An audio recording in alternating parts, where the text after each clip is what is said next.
Fabien, salut, bienvenue dans les coulisses du Web3. Salut Gary. Tu es cofondateur de Starton. Est-ce que tu peux déjà commencer par te présenter? Exactement. Écoute, merci de me recevoir en tout cas. Donc je m'appelle Fabien, je suis CEO de Starton. Et Starton, c'est un outil de développement pour intégrer de la blockchain sur ton application. Et on s'adresse aux développeurs web qui débutent et pas des experts blockchain. Et on a aussi une interface graphique qui permet aussi un usage un peu low-code sans trop de compétences techniques. Concrètement, en fait, ouais, vous êtes vraiment une infrastructure pour les développeurs qui veulent lancer un projet dans la blockchain et qui ça leur évite de réinventer la roue et de pouvoir avoir cette première stack, on va dire. Absolument. En fait, quand tu es développeur aujourd'hui, tu n'inventes plus la roue. Quand tu t'amuses chez toi le week-end et que tu as envie de créer un projet, tu vas prendre le temps de développer Homemade. Mais aujourd'hui, quand tu cherches à créer des applications qui vont en production, tu vas t'entourer d'outils, de frameworks, de third-party services, de librairies, d'API. Typiquement, tu veux intégrer du paiement au sein de ton app, tu vas utiliser Stripe. Tu veux envoyer des SMS depuis ton application, tu vas utiliser Twilio. Eh bien aujourd'hui, si tu veux intégrer de la blockchain au sein de ton application, tu vas utiliser Starton. Et le produit se compose de deux manières. Tu as une API pour interagir avec notre solution. Et donc, écrire de l'information sur la blockchain ou lire de l'information sur la blockchain. Et tu as une interface graphique aussi pour le faire. Et quoi que tu fasses en fait aujourd'hui sur la blockchain, que tu sois en train de développer un jeu vidéo type Play to Earn, une fintech avec un payment gateway en crypto, faire une wallet où tu veux traquer de l'activité, faire une solution pour engager ta communauté avec des NFT. Globalement, dans la majorité des cas, il faut toujours que tu déploies des smart contracts, que tu interagisses avec ces smart contracts, potentiellement que tu stores de l'information assez lourde. Donc, typiquement, on a un protocole de storage qui s'appelle IPFS et que tu monitores ce qui se passe on-chain. Et voilà, globalement, c'est nos services. On reviendra en détail sur le produit par la suite. Je te propose déjà, dans un premier temps, d'aller en détail dans le parcours, dans les coulisses, création de Starton. Déjà, comment toi, t'es arrivé, comment t'as créé Starton? Ça a été quoi, comment t'as eu l'idée? Écoute, moi, je suis tombé dedans dans la crypto il y a un petit moment. À la base, j'étais étudiant donc à 42 et j'étais la première promo donc en 2013 à Paris, quand on était un peu des ovnis de l'éducation et à savoir qu'aujourd'hui, 42, c'est 44 campus dans le monde. Et donc, je me suis lancé très tôt. On était, je crois, en 2013 ou 2014 et c'est là où j'ai découvert le Bitcoin, que j'ai commencé à miner mes premiers Bitcoins. Et c'est là aussi où j'ai acheté mes premières cryptos. Et puis finalement, au départ, on avait le Bitcoin qui était un peu une version de cash peer-to-peer, 100% digitalisé. Et puis Ethereum, donc, qui est une blockchain qui est arrivée après, qui a amené en fait un nouveau paradigme intéressant qui est celui des smart contracts. Ça a ouvert un champ des possibles extraordinaire. Et je me suis dit, OK, il y a un vrai sujet, il y a quelque chose à faire au niveau de la blockchain, clairement.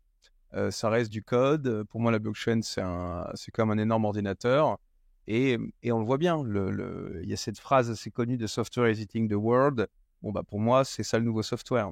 Et donc, j'ai eu quelques expériences professionnelles. J'ai entrepris avant et le marché a commencé en fait à évoluer. Puis on se retrouve donc en 2019 et je me dis, finalement, ça devient un petit peu plus mature. Alors attention, c'est encore un écosystème qui est très jeune, les technologies qui sont très jeunes.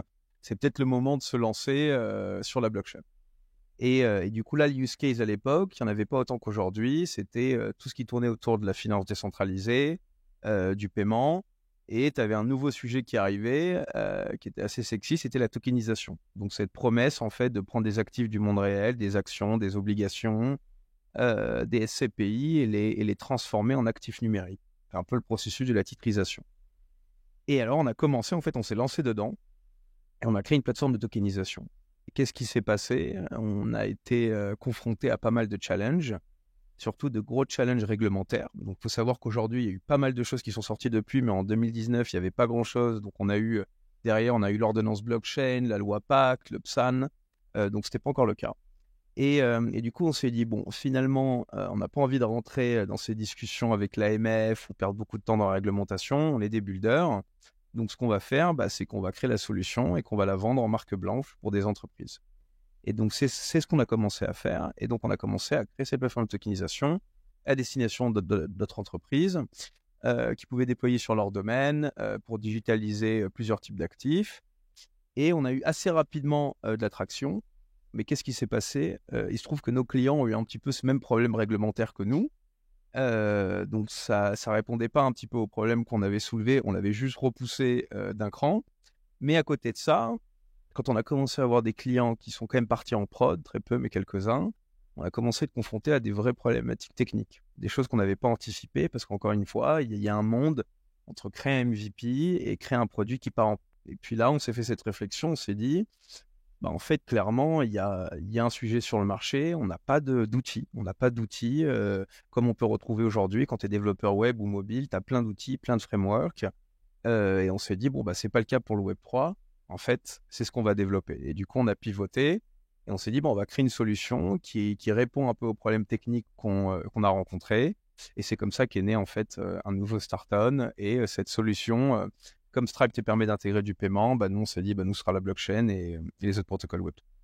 Et quand tu dis on, vous étiez plusieurs associés avec une team? On était deux, oui, avec Cédric, donc un ami à moi qui était la première promo de 2013, et que j'ai contacté du coup en 2019. Je lui ai dit, écoute, il y a ça, le momentum est bon, est-ce que ça te dit? Lui aussi était assez branché blockchain, et puis on s'est dit let's go. Et c'est intéressant, vous étiez que tous les deux au début ou vous aviez également... Tous les deux, ouais. Ok. Que tous les deux au début, ouais, absolument. D'accord.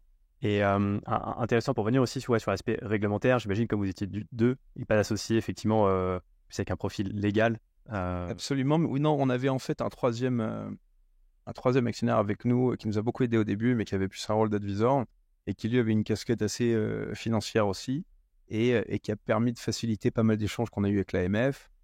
Mais voilà, ce qu'on voulait, nous, c'était bulle d'un moment, donc c'était pas rentrer dans des discussions très longues, des agréments.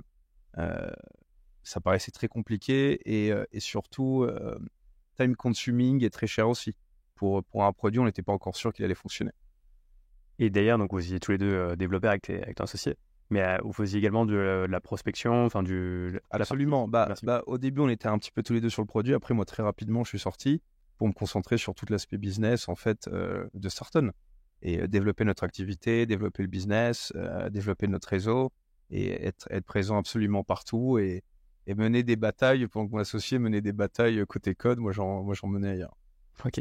Et c'est intéressant comment ça s'est passé ce pivot où vous vous êtes dit voilà, on va vraiment se concentrer sur ce qui est Starton aujourd'hui. J'imagine que vous avez peut-être trouvé des premiers clients pour développer cette première version. Alors, en fait, ce qui s'est passé, c'est que la première version, il y avait quand même un peu, donc la plateforme de tokenisation, on avait quand même un peu une version API. Tu n'étais pas obligé d'utiliser notre front-end parce qu'on avait une partie côté administration pour créer tes actifs et une autre partie côté clients finaux, donc investisseurs. Et tu avais quand même la possibilité, si tu voulais développer ton propre front, toi, utiliser l'API. Et puis finalement, en parlant avec nos clients, on s'est rendu compte qu'il y avait vraiment cette demande plus pour ce côté API, plus pour ce côté intégration, custom de la solution. Et à chaque fois, ils avaient besoin de, pas tout ce qu'on avait fait, mais globalement, déployer un smart contract, ça y avait besoin, faire des transactions, il y en avait besoin, monitorer un peu des événements, il y en avait besoin. Donc, qu'est-ce qu'on a pris? Qu'est-ce qu'on a fait? On a pris le produit qu'on avait, on l'a éclaté en service, on s'est dit, voilà, ça va être ça le développeur tool. Focus sur ces services qu'on a là. Ouais, vous avez recyclé finalement l'outil que vous aviez déjà développé en fait. Absolument, ouais, absolument. Okay, absolument, qu'on a amélioré, simplifié et verticalisé vraiment sur cette suite d'outils de développement. Et pas sur un produit bien fini, un seul use case. Parce qu'après aussi, quand on a démarré, il n'y avait même pas les NFT. On parlait même pas de NFT. Et puis après, tu as aussi ce marché qui a explosé. Et puis ça parlait du gaming, etc. Et toutes les innovations qu'on connaît aujourd'hui. Ok. Et je me demandais, parce qu'effectivement, quand vous avez lancé cette première version, tu dis, là, le but, c'est de trouver ce qu'on appelle le product market fit. Donc, c'est pas dans une logique de vouloir monétiser day one ton outil. Absolument. Donc, j'imagine que c'était gratuit au début et que vous avez, par contre, été... Alors, il se trouve que sur le premier produit, il était payant très rapidement. Ok, on a réussi quand même à faire un peu de MRR au tout début. Mais après, on a pivoté, on a créé cette solution. Et l'idée, c'était, nous, ce qu'on veut, c'est créer le meilleur produit sur le marché. Et pour faire ça, d'abord, on ne cherche pas à faire payer les gens, on va le donner à disposition de manière gratuite. C'est un outil d'infrastructure Si les gens continuent de l'utiliser et build avec, bon, ça a priori, c'est qu'ils sont satisfaits et du coup, de toute façon, ils payeront demain. Et donc, la monétisation n'était pas du tout un focus. Et c'était vraiment le focus, c'était créer ce meilleur produit, onboarder beaucoup de gens, prendre leurs insights et l'améliorer encore.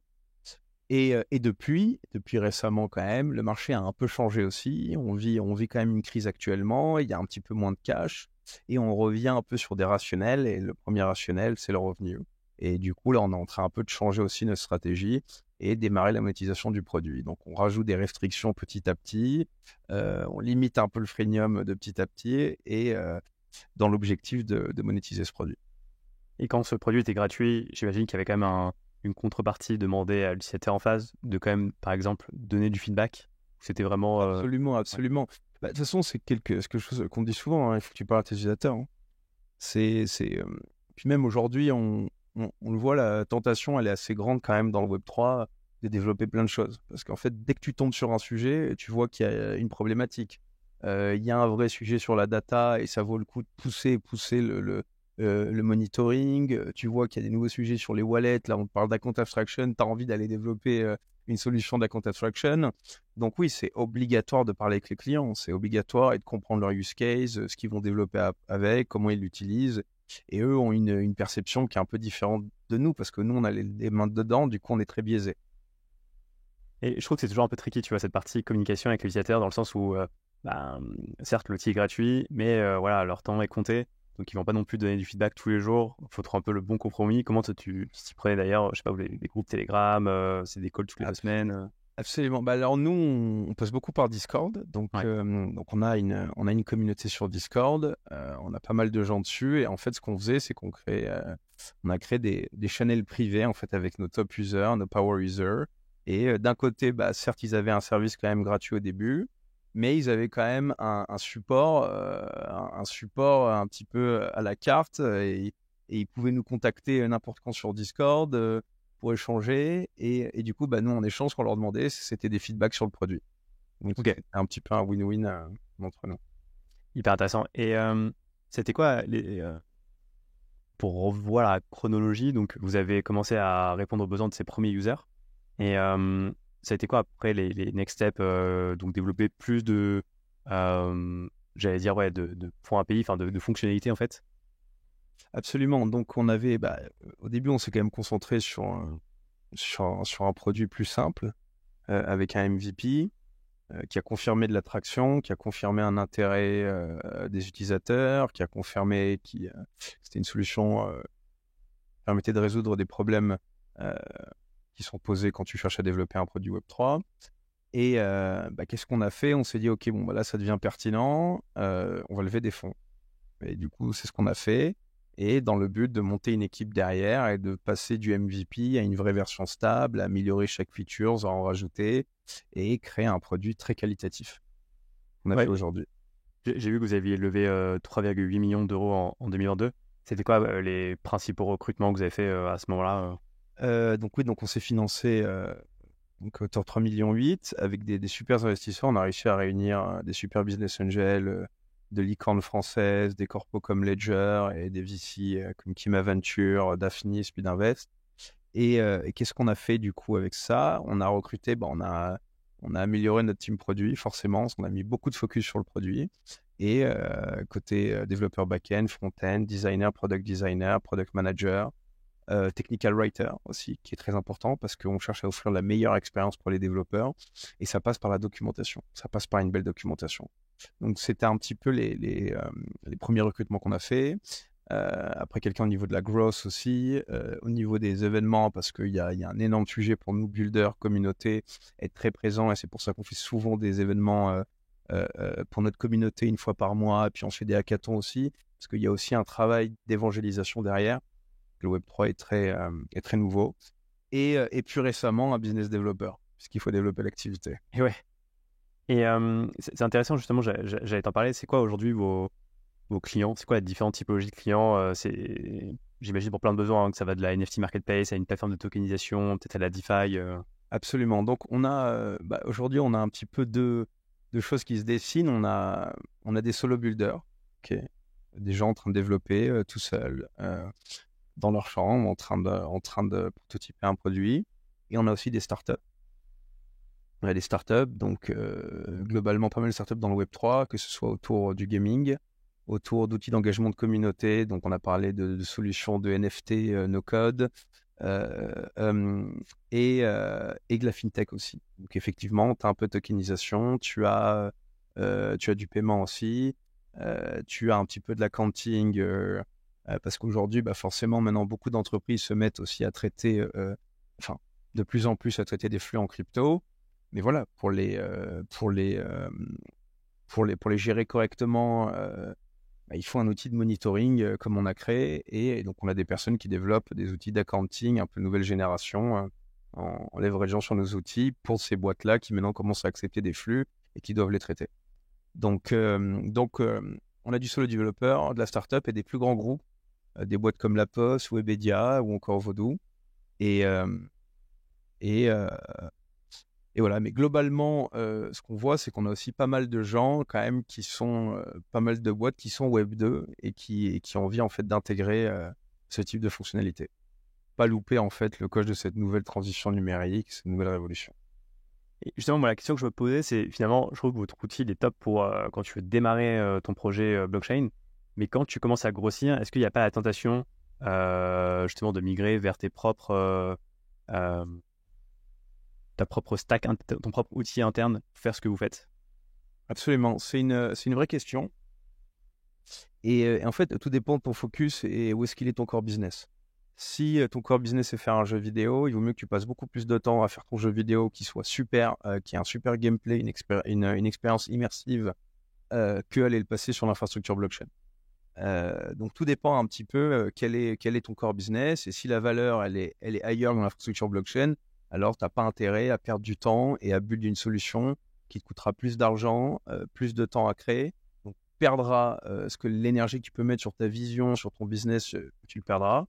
Et surtout pour in fine avoir un produit qui marchera peut-être pas forcément aussi bien, parce que nous on l'a quand même pas mal éprouvé, il y a quand même beaucoup d'utilisateurs aussi dessus, et donc on sait que si demain tu dois partir en production et scale ton produit, ça va tenir. Ouais, parce qu'en fait, j'ai l'impression que votre outil, en fait, il est top pour créer un MVP, pour faire un proof of concept. Et que même, tu parlais de Webedia, de La Poste, j'imagine que eux, c'est même dans cette optique-là. Quand tu es dans une optique de scaler, comme tu disais, là, vaut mieux être sur des outils peut-être internes. Et encore quoique, bien sûr, la question se pose. J'ai l'impression qu'en tout cas, votre cœur de cible, c'est vraiment les builders qui veulent tester le marché et donc avoir une solution clé en main pour tester leur solution. Si tu veux, nous on les prend à différents niveaux. Tu as ceux qui font de la découverte et qui ont envie de se lancer dedans et commencent à prototyper, mais on a aussi des boîtes qui sont bien plus avancées et qui ont besoin d'outils résilients, qui puissent absorber aussi beaucoup de transactions, et c'est la promesse qu'on a aussi. Donc effectivement, tu peux arriver soit dans le point d'entrée où tu découvres un peu le Web3 et tu as envie de prototyper des choses, ou comme quand tu es une boîte qui est déjà bien établie, avec beaucoup de volume et qui te faut une solution résiliente. Donc encore une fois, développer sa tech en interne, aujourd'hui, même à l'heure actuelle, ça n'a pas trop de sens. Personne développe sa tech 100% en interne. Ouais. Personne en fait. Tout le monde va, comme j'ai dit au début, va utiliser des outils. Genre, tu as envie de faire monitorer de la data, tu vas utiliser un Datadog. Tu vas pas créer ta propre... etc., le paiement, la communication et d'autres sujets. Donc, pareil, tu vas utiliser le cloud et pas aller monter ta machine physique. Donc, tout dépend là où est ta valeur. Tout dépend avec ta valeur, mais aujourd'hui, nous, on a beaucoup de gens qui nous utilisent parce que c'est un bon produit, parce qu'il est résilient et que derrière, ils peuvent mettre des ressources ailleurs, sur le marketing, sur le business.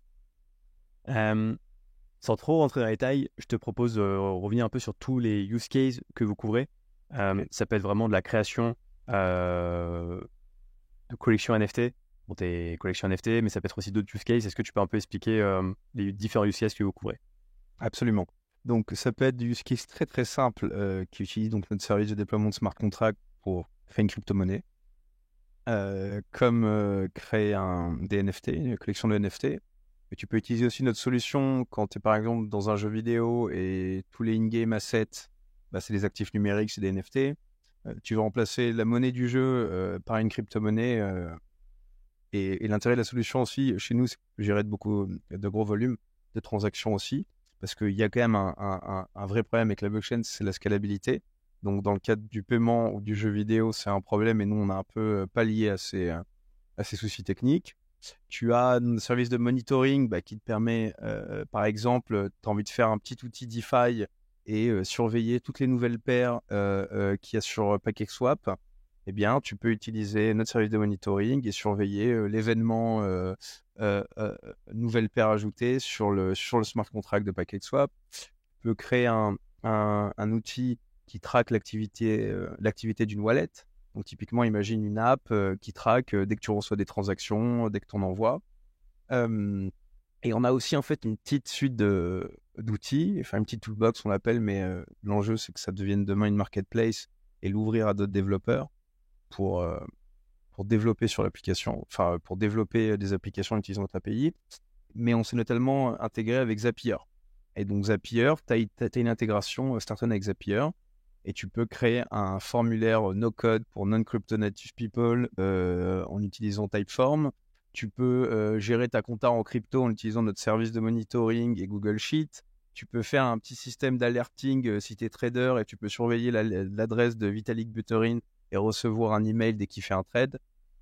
On a aussi une intégration avec Discord. Donc, par exemple, tu peux, sur ton Discord, installer notre intégration, notre bot et donner un rôle à chaque utilisateur en fonction du NFT qu'ils ont. Comme tu peux aussi créer un channel airdrop et directement faire une airdrop sur le Discord. Donc ouais, pas mal de use cases en fait qui ça va des NFT à la tokenisation, à l'intégration avec des... Pour l'instant, on est assez agnostique parce qu'il faut comprendre que le marché est encore au début et qu'on n'a pas identifié encore la bonne industrie, vraiment la bonne verticale où il fallait mettre d'énergie et parce qu'on n'avait pas assez aussi de données suffisamment d'utilisateurs. Maintenant, on commence à avoir beaucoup plus de recul et on se voit que la distinction, c'est beaucoup d'outils d'engagement de la communauté, de fidélisation.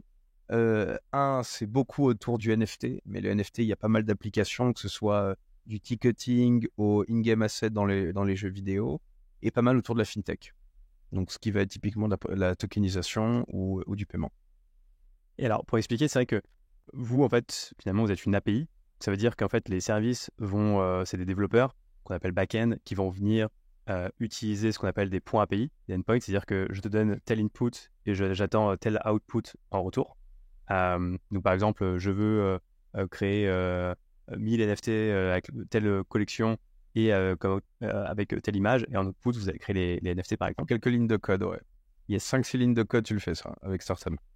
Et donc, ça veut dire qu'il n'y a pas d'interface graphique pour effectuer ces requêtes au back-end. Mais est-ce que vous avez aussi, du coup, une interface graphique pour permettre aux non-développeurs comme moi de pouvoir, en fait, créer ma propre collection NFT sans Absolument, absolument. Et c'est ce que je dis au début. Donc, tu peux utiliser le produit 100% par l'API ou passer par l'interface graphique. Et la majorité des applications sont sur interface graphique aussi.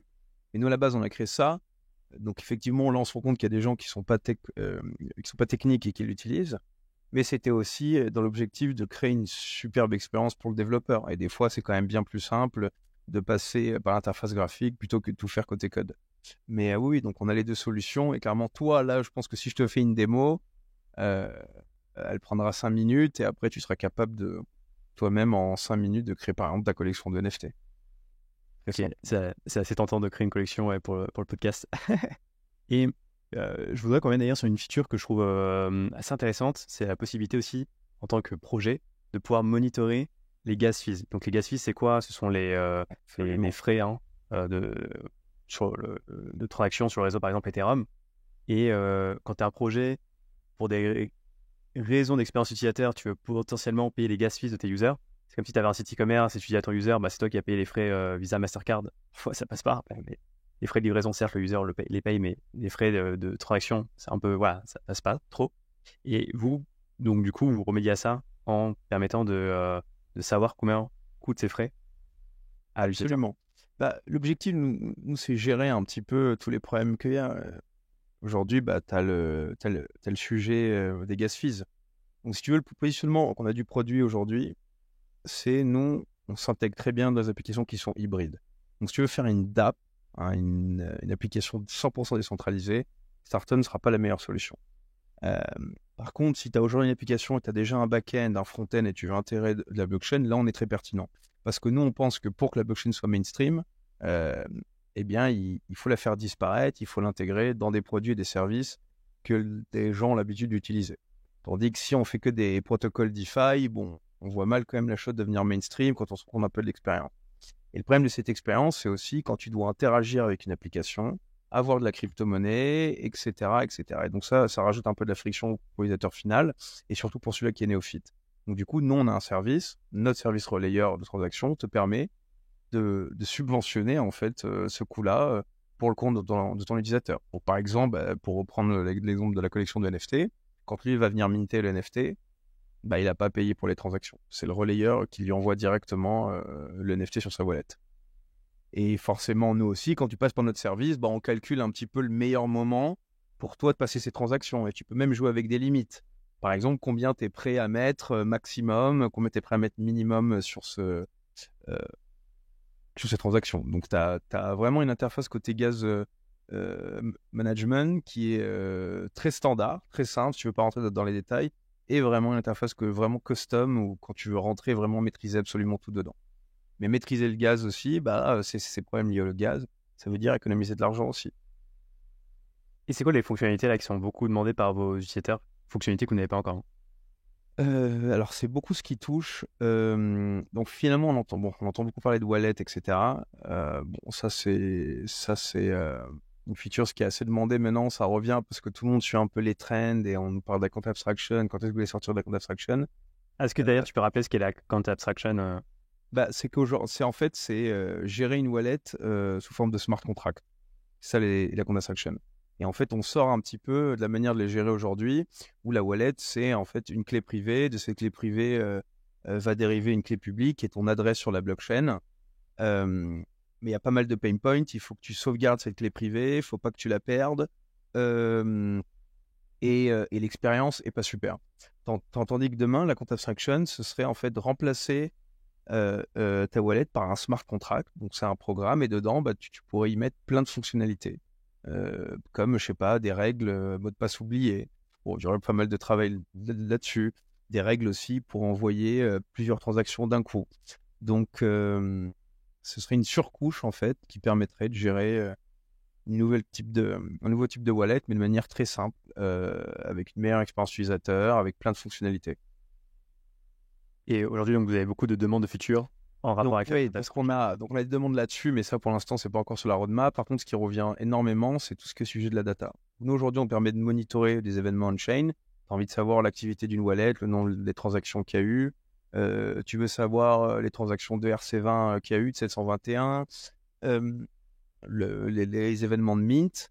Par contre, tu vas pas pouvoir récupérer en prenant la liste, une adresse sur la blockchain, tu ne pourras pas récupérer la liste de tous les assets qui sont détenus par cette personne. Et ça, c'est ce qu'on appelle de l'historical data. Parce que nous, aujourd'hui, on garde la donnée on-chain, mais on la récupère sur les 3 derniers jours. Tandis que si tu as envie de faire ce type de fonctionnalité, il faut créer un vrai système d'historical data où tu indexes, c'est-à-dire que tu sauvegardes absolument tout ce qui s'est passé sur la blockchain, du Genesis block à aujourd'hui, et tu offres une solution utilisateur sur laquelle ils peuvent aller taper dedans et aller récupérer typiquement cette liste d'assets par holder. Donc ça, c'est énormément demandé, comme aussi sur l'use case très simple où tu veux use case très simple où tu veux afficher les NFT en fait. Et pareil, pour ça, il faut aller récupérer les métadatas de ce NFT. Donc ça, c'est énormément demandé, énormément demandé. Ok. Donc ouais, ce travail d'agrégation de la blockchain pour Absolument. un wallet de données, définir les assets détenus. Ouais. Absolument. Aller plus loin que le service de monitoring qu'on a, mais vraiment un service poussé sur la donnée. Ok. Et pour venir sur la création de Startup depuis le début, est-ce que tu m'en en dire un peu plus sur les échecs que tu as rencontrés? On a eu plusieurs échecs parce qu'on a pivoté. Déjà, on a pivoté. Donc, le produit, l'idée initiale a changé depuis. Mais bon, ça arrive dans beaucoup de projets. On s'est retrouvé avec le Covid aussi en plein milieu. Donc, il y a une situation un petit peu exceptionnelle. Et globalement, c'était ça. Après, c'est les problèmes itinérants à une entreprise. Hein. C'est monter une team solide, c'est s'entourer de bonnes personnes, créer un bon réseau et trouver un product market fit. C'est ça les difficultés.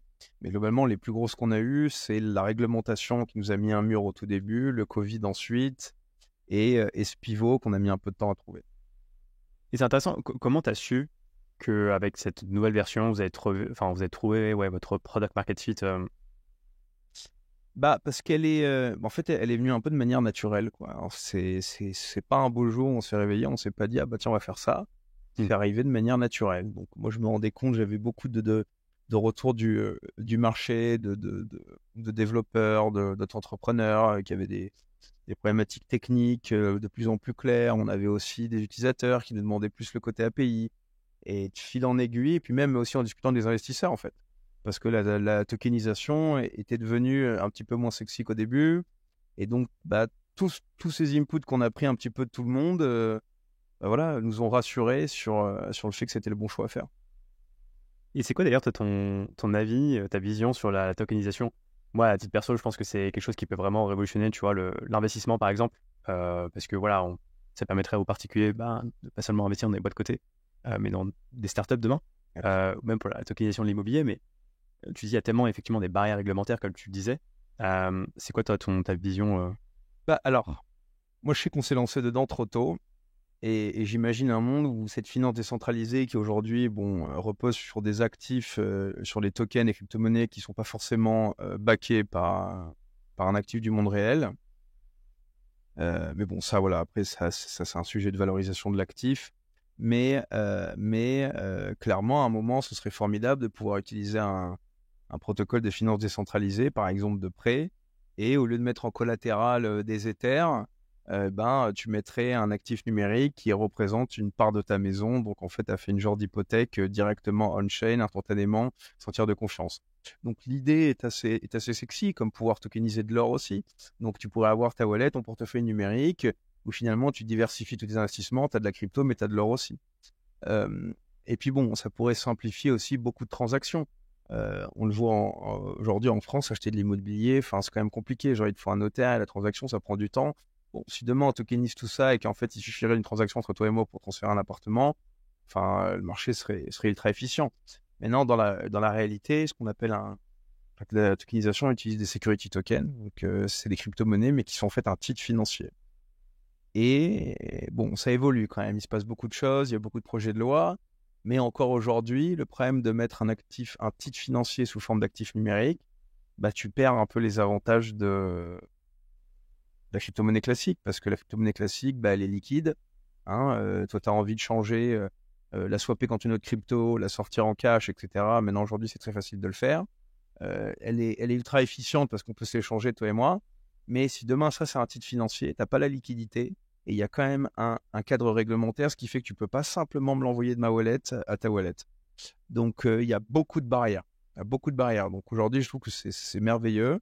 Mais j'ai pas encore vu, j'ai vu des projets intéressants. Ça commence à arriver, mais j'ai pas encore vu une boîte qui a fait un carton dedans sur la tokenisation. Je pense qu'on va y arriver, c'est clairement un enjeu. Pouvoir fractionner un immeuble, par exemple, en plein de tokens, voilà, c'est une belle promesse de rendre cet investissement, de le démocratiser et de le rendre accessible. Mais pour l'instant, pour moi aujourd'hui, le timing n'est pas encore prêt, la réglementation n'est pas encore prête. Ouais, la tech commence à être prête, mais pas la régulation. Absolument, exactement, c'est exactement ça. Yes. Et petite question, toi, c'est quoi ton quotidien actuellement avec Starton Là, actuellement, donc on essaye. Donc, nous, l'intérêt de Starton, c'est qu'on a un outil de développement qui est. Donc, il y a quand même une verticale technologique qui est sur les EVM. Donc, nous, on se focus exclusivement sur ce qu'on appelle les blockchains, qui sont basées sur la machine virtuelle d'Ethereum, qui sont très similaires au mécanisme d'Ethereum, et d'autre part, qui utilisent le langage de programmation Solidity pour les smart contracts. Et ça, c'est un petit peu la majorité des blockchains. Donc, nous, on s'intègre des Polygon, des BNB Chain, etc. Mais aujourd'hui, le VM, en fait, est devenu un petit peu comme le nouvel HTTP. Et même aujourd'hui, des protocoles qui n'étaient pas EVM sont en train de sortir leur EVM compatible. Et aujourd'hui, moi, je passe beaucoup de temps, du coup, à contacter ces nouveaux protocoles, ces nouvelles EVM, parce qu'il y en a plein des nouvelles chaque jour, et à proposer une solution, en fait, où où l'idée, c'est aujourd'hui pour un protocole, la plus grosse difficulté, c'est de trouver ses 100 premiers développeurs. Elle doit se concentrer sur le protocole qui est vraiment très bas niveau. Elle n'a pas les ressources ni le temps de développer une suite d'outils plus complète.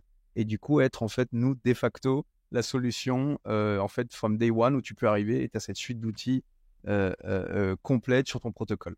Et donc aujourd'hui, je passe pas mal de temps, en fait, à contacter des protocoles. On échange aussi avec pas mal d'entreprises. Donc là, c'est vraiment axé sur le business. Après, on a un sujet de communauté aussi énormément. Donc, moi, je suis souvent à des événements, je fais souvent des workshops dans les écoles de développeurs, dans des entreprises. Donc, c'est un gros côté évangélisation que je fais. Et voilà, globalement, après gérer ce qu'il y a à gérer du day-to-day et de l'opérationnel. Mais globalement, aujourd'hui, c'est très lié au business et très lié, en fait, à l'image de l'entreprise et à l'évangélisation. C'est intéressant parce que j'allais demander justement comment vous y prenez pour l'acquisition, mais effectivement, j'ai l'impression que, comme tu disais, une grande partie, c'est d'aller faire l'acquisition auprès des nouveaux protocoles où il n'y a pas encore beaucoup d'outils, vraiment voilà, de jouer là-dessus finalement. Là, c'est absolument ce qu'on est en train de tester.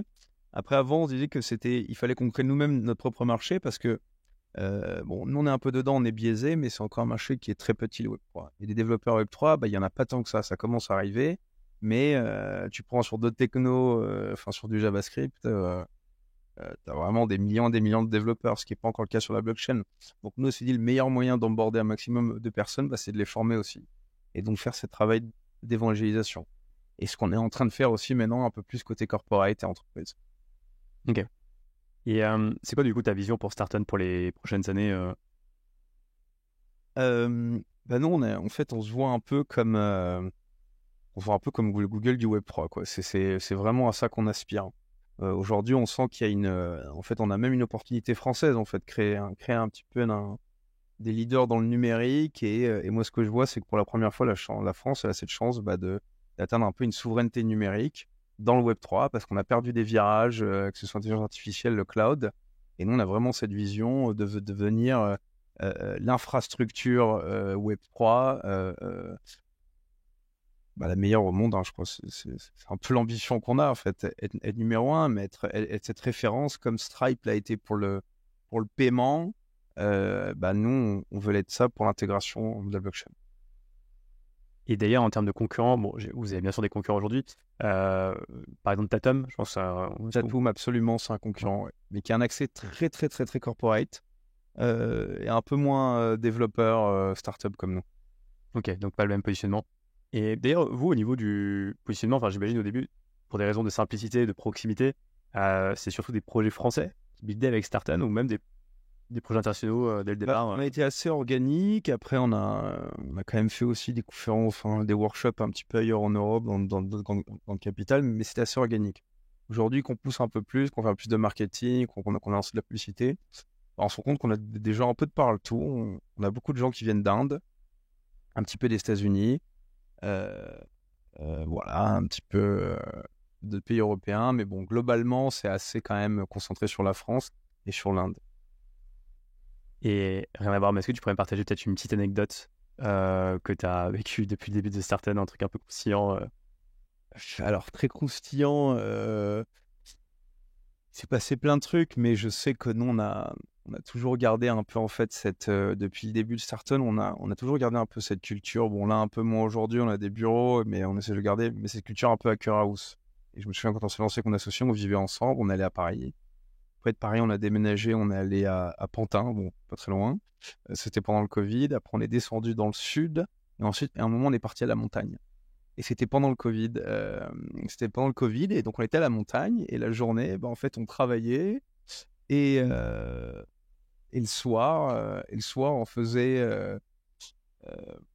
soit on bravait un petit peu les interdits pour aller récupérer une pizza dans une pizzeria qui ouvrait un petit peu en mode speakeasy pour les personnes dans la station. Donc on a travaillé pendant 3 mois à la montagne. Voilà. Je sais pas si c'est une super anecdote, mais c'était vraiment un moment sympa. Ok, ça permet aussi un petit peu de déconnecter.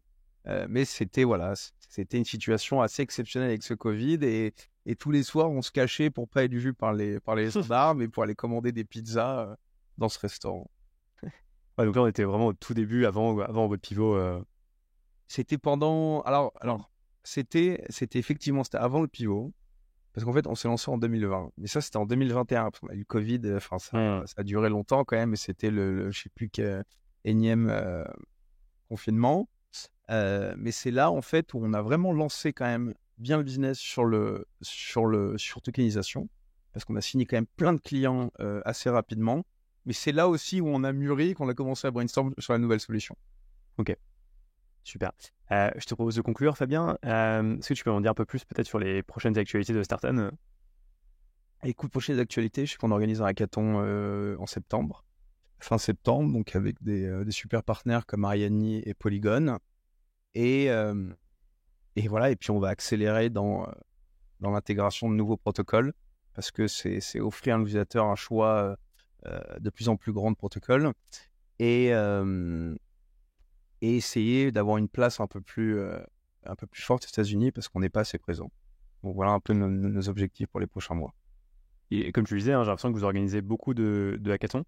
Est-ce que tu as vu des projets d'ailleurs de hackathons que vous avez organisés qui ont continué après le hackathon à développer le projet? Absolument. Ah, mais on a eu des beaux projets. Alors, il y en a qui ont pivoté, mais on a eu au début, on avait un petit peu une version Pro 3 qui s'était lancée, qui est devenue Zilli après. Mais ils ont débuté, enfin en tout cas, en partie, une partie de la team a démarré en fait le Web3 avec notre hackathon. On a eu des projets qui ont levé un peu des fonds. C'était un projet d'évangélisation pour la crypto, mais pour les enfants, en fait, permettre aux parents de créer une espèce de portefeuille pour les enfants pour commencer à manipuler de la crypto. Là, on a un très beau projet qui s'appelle PayConsent, qui était un des gagnants de notre dernier hackathon, et qui est bien lancé. Et eux, en fait, font une plateforme pour mettre en relation entreprise et freelance. Sauf qu'en fait, il n'y a pas de plateforme, c'est un smart contract au milieu. Et vraiment pour complètement automatiser tout ça. Voilà. Qu'est-ce qu'il y a? Bon, on a eu pas mal qui sont sortis maintenant, qui sont encore là. Il y en a quelques-unes. Il n'y en a pas tant que ça.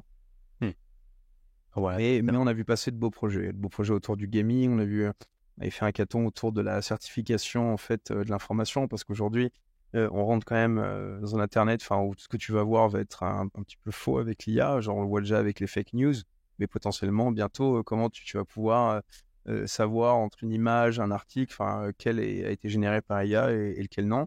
Et on a eu une team qui avait créé une super solution là-dessus, en fait, pour certifier ce que tu publies sur Internet. Donc ça, c'était intéressant. On a eu l'application de vote aussi autour de la DeFi, du gaming. On a eu plein de projets vraiment cool. Ok, excellent. Et une toute dernière question, ce serait quoi le conseil que tu donnerais aujourd'hui à un projet qui veut se lancer dans le Web3 ? Je trouve ce qui est assez extraordinaire dans les pros, c'est quand même la culture et la communauté. Et clairement, là, quand tu veux te lancer dans Web3, il faut être dans des villes quand même un peu comme Paris, où il se passe beaucoup de choses, parce que des events, il y en a toute la semaine, et c'est rencontrer un maximum de personnes, parce que plus tu parles avec des gens, plus tu peux itérer et tester ton idée, mais surtout de créer un réseau. Et la force du Web3, c'est ça, c'est la communauté, c'est l'intelligence collective. Donc ça, c'est le conseil le plus important. Et ensuite, c'est vraiment trouver un use case très fort, parce que c'est encore un marché qui est tout neuf. On a la tentation de vouloir faire beaucoup de choses, mais il faut vraiment itérer. Et ce sera certainement pas la première idée que tu as qui sera la meilleure, parce que de toute façon, tu vas évoluer au fur et à mesure que tu rentres dans le marché et que tu échanges avec des utilisateurs. Super conseil. Merci beaucoup, Fabien. C'était avec plaisir. Cool. Merci à toi de m'avoir reçu.